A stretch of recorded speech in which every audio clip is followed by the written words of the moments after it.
नमस्कार, बहुत स्वागत आप सभी का टीएनपी न्यूज पर। यूपी उत्तराखंड की खबरें लेकर आपके साथ हाजिर हूं मैं सोहन सिंह। कानपुर में हेवन बिल्ड जोन कंपनी पर करोड़ों की ठगी का आरोप लगा है। कंपनी ने गरीब लोगों को आसान किस्तों में प्लॉट देने का झांसा दिया और करीब 30 लोगों से लगभग 2 करोड़ रुपए ठग लिए।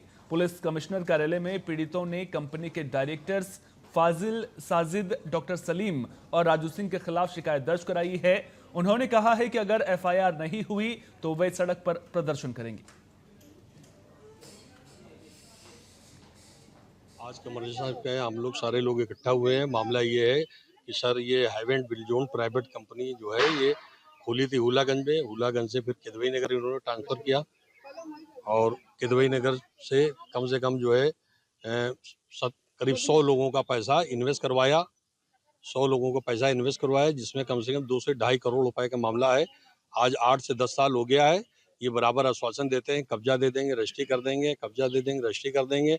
और जिन गरीबों का पैसा अधूरा है उनको वापस करने की बात हुई थी। आज वो भी 5-6 साल से चक्कर लगा रहे हैं। कोई बीमारी में खत्म हो गया, किसी की बेटी खत्म हो गई, कोई अंधा हो गया, किसी का 1 रुपया आज तक इन्होंने वापस नहीं। किसी जवान में कैंसर है, लोग आके हमारा घर घेरते हैं, चक्कर लगाते हैं। ये 2-2.5 करोड़ का मामला सर। मैं भी गरीब आदमी हूँ, मैं कहाँ से भरूंगा। मेरी खुद बेटी प्लाट के चक्कर में खत्म हो गई। आज तक इन लोगों ने रजिस्ट्री करी ना कुछ करी। कब्जा तो मेरा है सर। ज्यादा जानकारी के साथ हमारे सहयोगी धर्मेंद्र सिंह हमारे साथ में जुड़ गए हैं। धर्मेंद्र, ये बताइए कि ये मामला कितना पुराना है और जिन लोगों के साथ ठगी हुई है उन्हें ठगी का एहसास आखिर कब हुआ है और क्या उन्होंने पुलिस से पूरे मामले की शिकायत की है? अगर शिकायत की है तो पुलिस की ओर से क्या कुछ कहा गया है? हाँ, हम आपको बता दें करोड़ों की ठगी का मामला ही सामने आया है। और ये पूरा मामला यह है कि पीड़ितों ने पुलिस कमिश्नर कार्यालय पहुंचकर हेवन बिल्ड जोन कंपनी के खिलाफ आरोप लगाया है।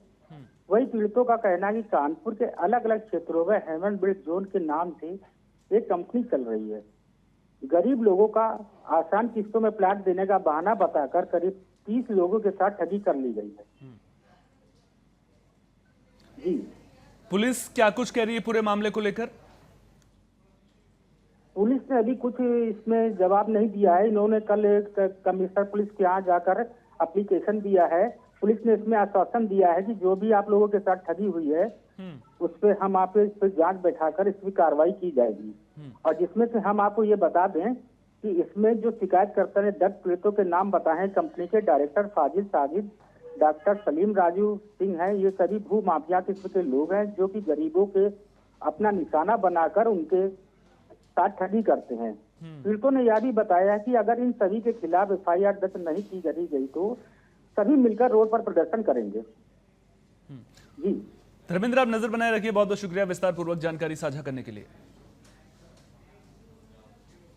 महोबा से एक चौंकाने वाला मामला सामने आया है, जहां विद्युत विभाग के जेई पर पीएम कुसुम योजना की फाइल में हस्ताक्षर करने के बदले 3000 की रिश्वत मांगने का आरोप लगा है। जेई का ऑडियो और वीडियो दोनों वायरल हो चुके हैं, जिसमें वो खुलेआम पैसे की डिमांड करता दिख रहा है। मामला पनवाड़ी विकासखंड के गुग्वारा पावर हाउस का है, जिसने जिले में फैले भ्रष्टाचार की पोल खोल दी है।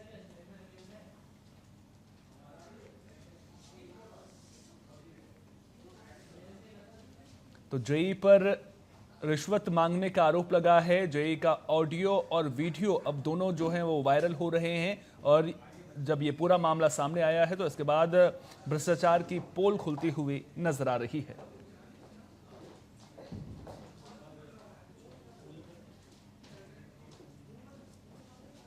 अमरोहा के हसनपुर कोतवाली के सामने दो पक्षों के बीच पुरानी रंजिश पर लाठी डंडे की जोरदार झड़प देखने को मिली है। पुलिस की मौजूदगी के बावजूद दोनों तरफ से जमकर हाथापाई और थप्पड़बाजी हुई। पुलिस कर्मियों ने बामुश्किल मामला संभाला और सभी आरोपियों को हिरासत में लेकर जो है जांच शुरू कर दी है।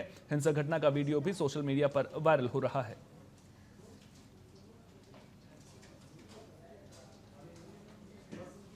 उन्नाव के बत्तूखेड़ा गांव में 70 साल की महिला पर हुए हमले की गुत्थी सुलझ गई है। पुलिस ने मुठभेड़ के बाद सुपारी किलर राकेश श्रीवास्तव को गिरफ्तार कर लिया है, जिसने कबूला है कि पीड़िता के भतीजे लकी ने 5 लाख की सुपारी देकर हत्या की साजिश रची थी। आरोपी से तमंचा, कारतूस और लूटी गई सोने की चेन बरामद कर ली गई है।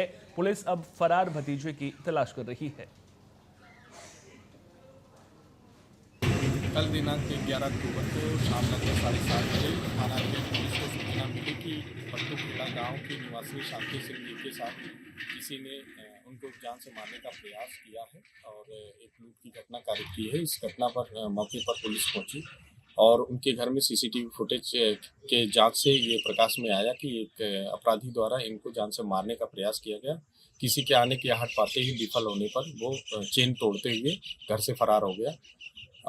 इस पर सुसंगत धाराओं में अभियोग पंजीकृत करते हुए मुखबिर मामूल किए गए और टीम बनाई गई और इस अपराधी की पहचान की गई और पहचान करने के बाद इसमें मुखबिर मामूल किए गए। आज सुबह लगभग 4:30 बजे बाबा ढाबा जो कि लखनऊ रोड मोहान की तरफ जाता है। यूपी की राजधानी लखनऊ में मुख्यमंत्री योगी आदित्यनाथ ने सरदार वल्लभ भाई पटेल की 150वीं जयंती के उपलक्ष्य में सरदार 150 यूनिटी मार्च का शुभारंभ किया और लोगों से एकता और राष्ट्रभक्ति की प्रेरणा लेने की अपील की। इस मौके पर सीएम ने प्रेस कॉन्फ्रेंस की। उनके साथ डिप्टी सीएम ब्रजेश पाठक भी मौजूद रहे। सरकार और संगठन दोनों मिलकर के पूरे प्रदेश के अंदर सभी 75 जनपदों में हम लोगों ने स्वदेशी मेला यूपी ट्रेड फेयर के माध्यम से स्वदेशी मेला का आयोजन किया है, जिससे स्वदेशी के प्रति लोगों के मन में एक जागरूकता पैदा हो।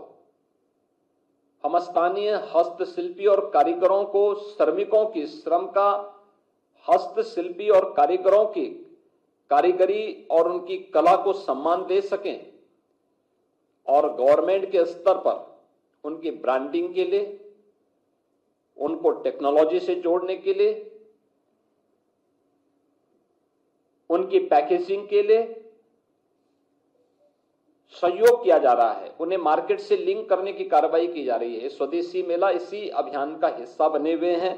इसका व्यापक प्रचार प्रसार करना, वोकल फॉर लोकल और लोकल फॉर ग्लोबल के इस अभियान को हम मजबूती के साथ आगे बढ़ा सकेंगे। इसके संकल्प को भी जोड़ने के कार्यक्रम इस दौरान। लखनऊ में सपा अध्यक्ष अखिलेश यादव ने यूपी सरकार पर बड़ा हमला बोला है। उन्होंने कहा कि एनसीआरबी के आंकड़े स्पष्ट करते हैं कि महिलाएं बड़े पैमाने पर असुरक्षित हैं। अखिलेश यादव का कहना है कि बीजेपी अपनी विफलताओं को छिपाने की कोशिश कर रही है।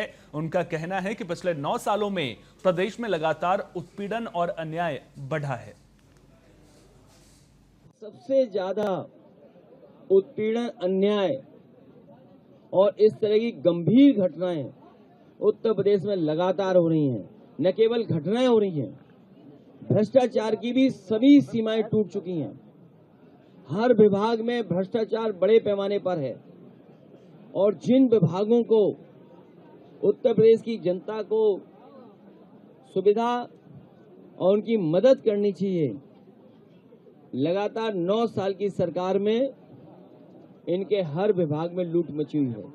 न स्वास्थ्य बेहतर चल रहा है, न शिक्षा के क्षेत्र में कोई बदलाव दिखाई दे।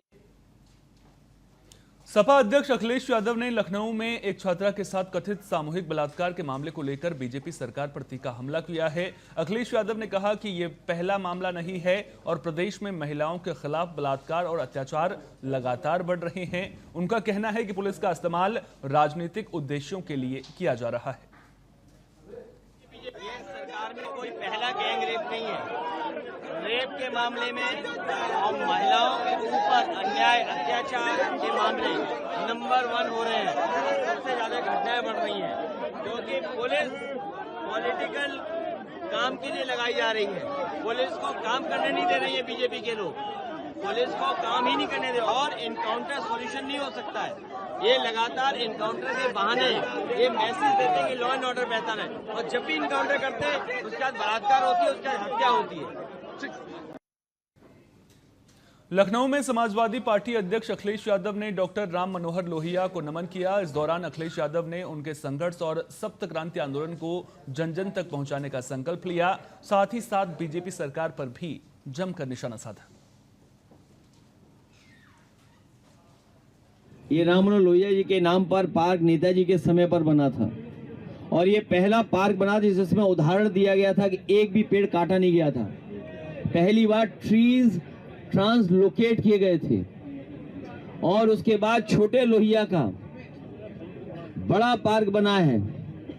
जिनेश्वर मिश्र जी के नाम पर, जेपीएनआईसी बनाया जयप्रकाश जी के नाम पर, और रिवर फ्रंट लखनऊ की सुंदरता बढ़ाने के लिए बनाया गया था।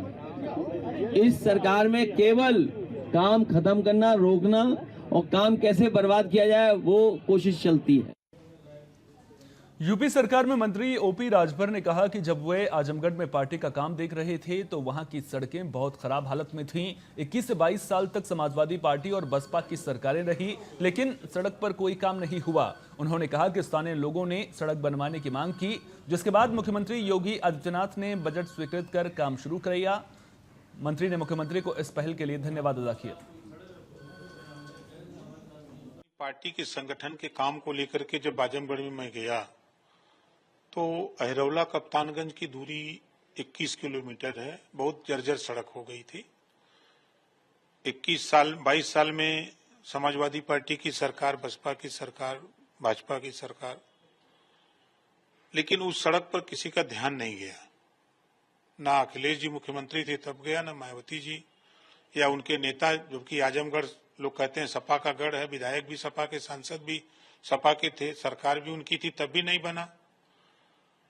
और जब मैं गया तो वहां के लोकल लोगों ने मुझे रोक करके कहा कि नेताजी इस सड़क से आ रहे हैं, क्या स्थिति है? हमको बहुत खराब है। तो कहा इसको बनवा दीजिए, आप सरकार में हैं। हमने कहा विचार करेंगे। फिर मैं वहां से आगे निकला तो फिर आगे चौराहे पर फिर करीब 200-250 लोगों ने रोका कि साहब इस सड़क से आ रहे हैं, कैसी सड़क है? हमको खराब बहुत है। कहा इसको आप बनवा दीजिए, आप चाहेंगे तो बन जाएगा। तो हमने कहा ठीक है। तो मैं एक मीटिंग में गया तो वहां करीब 20-25 प्रधान जुटे थे मीटिंग में इसी सड़क को लेके। तो लोगों ने कहा, हमने कहा लिख के दे दीजिए। तो करीब 56 प्रधानों ने हमको लिख के दिया कि ये सड़क बनवाई जाए। तो मैं उसको लेकर के और फिर आया तो मैं माननीय मुख्यमंत्री जी से मिला। मुख्यमंत्री जी ने उस पे निर्माण के लिए नीचे भेजा। तो फिर उसमें जांच हुई, जांच के बाद सड़क बनाने के लिए वक्त एक छोटे से ब्रेक का। लगातार बने रहिए टीएनपी न्यूज के साथ।